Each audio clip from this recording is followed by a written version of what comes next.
Latest season of Love is Blind, we do have a black couple, Devin and Virginia. And unfortunately, it's giving struggle love. It's giving very sad. It's giving very much Devin wants Virginia to be his 50-50 slave wife. And Virginia is happy to step up to that role. It's not even a thing where he's done like manipulation to fool her into being this 50-50 slave. She's offering it up out of her own free will before he's even said anything. She's offering it up willy-nilly. Hey? And I'm just confused. Virginia, with this light skin privilege, this is what you are doing.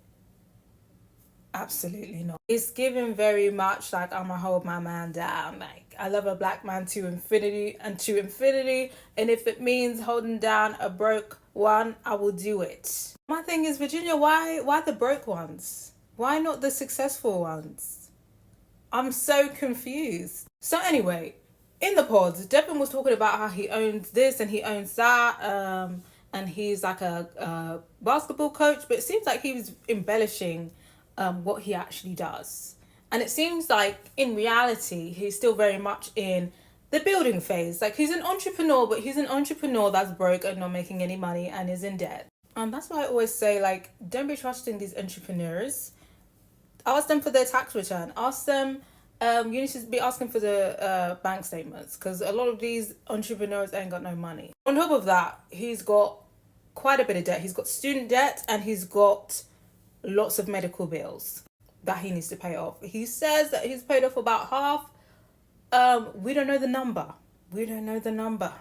And you know, them American medical bills are fucking crazy. Now, they get into a conversation about finances and Devin is just visibly uncomfortable.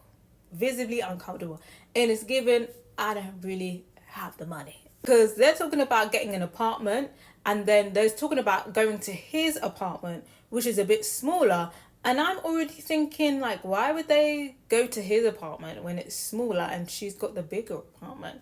But then it became very clear that he wants to stick to his small apartment because it's probably less rent that they will be splitting because it's given 50-50. And he didn't want to go halves in the bigger, more expensive apartment. Beat that.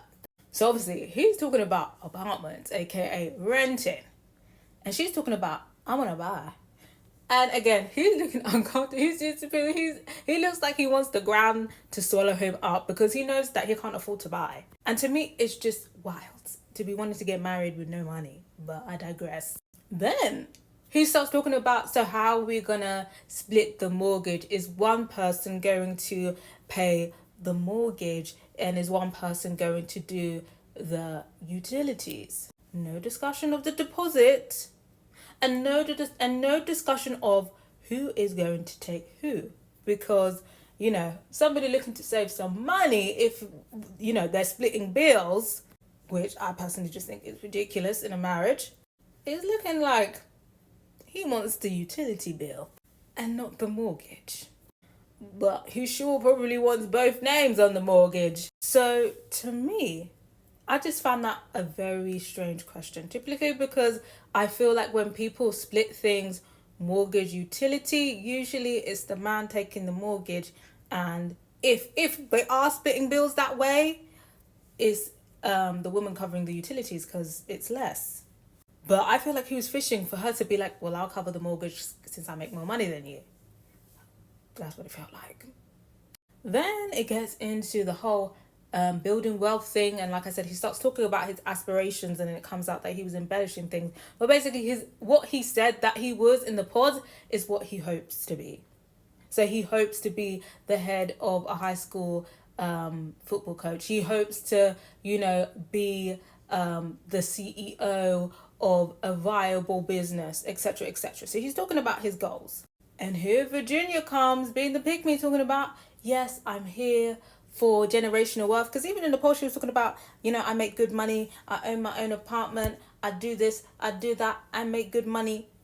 She's talking about, yes, let's do up generational wealth. That word generational wealth is just thrown around. And it's just like, how are you going to build generational wealth with this man that had no money?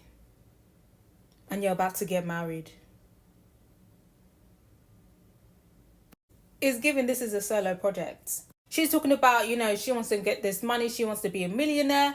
And again, he's seeming very uncomfortable. Even though he talked about being successful, it's almost like he doesn't really believe he can get there. While she's very much like, I'm going to get this money. Then she brings up a prenup, which I was thinking, smart, since she's the breadwinner in the relationship. Smart. And again, he's uncomfortable because in his mind, he's hearing less money for me. But then she basically said she wants a prenup to basically say that, she is not going to get a cut of any successful businesses that he has with his whole basketball coach empire. And I'm just like, this don't make no sense to me, simply because he ain't making no money right now. And in theory, if he was to become this successful basketball coach business person, that would probably be off of your back and your seed money.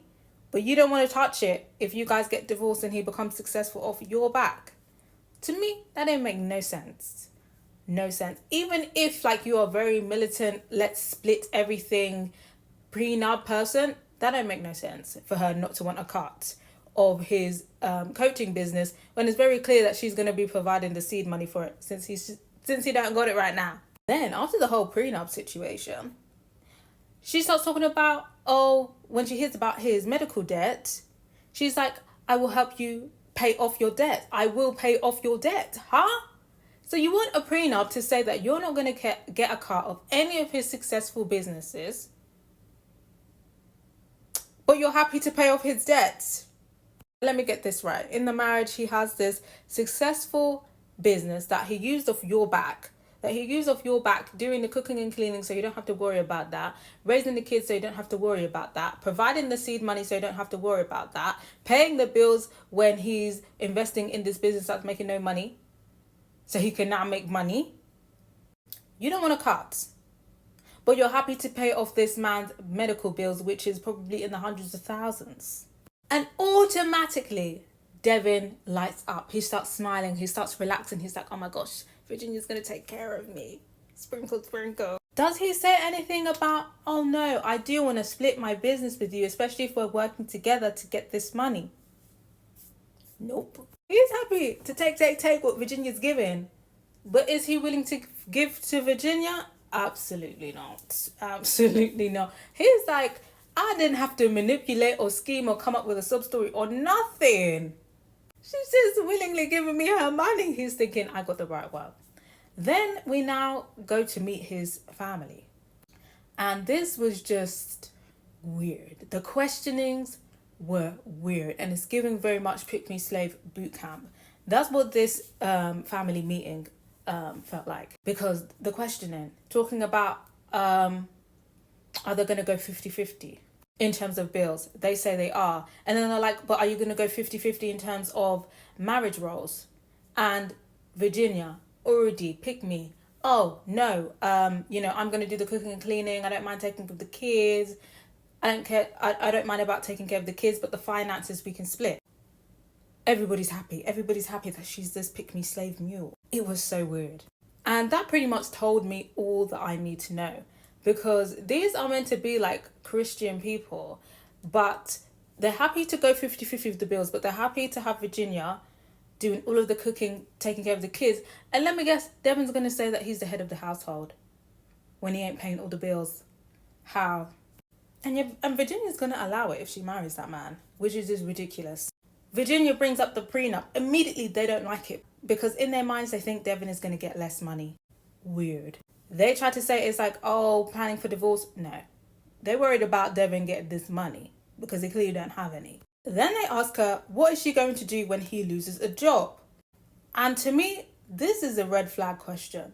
This is not a question I'm going to be entertaining in a marriage. I'm not going to have richer for poorer in my wedding vows if I get married. You better find a way to make that money. But it's given Devin has been unemployed a lot in his adult life. Then they start talking about taking care of his parents and moving them in. So now they want her to be a carer.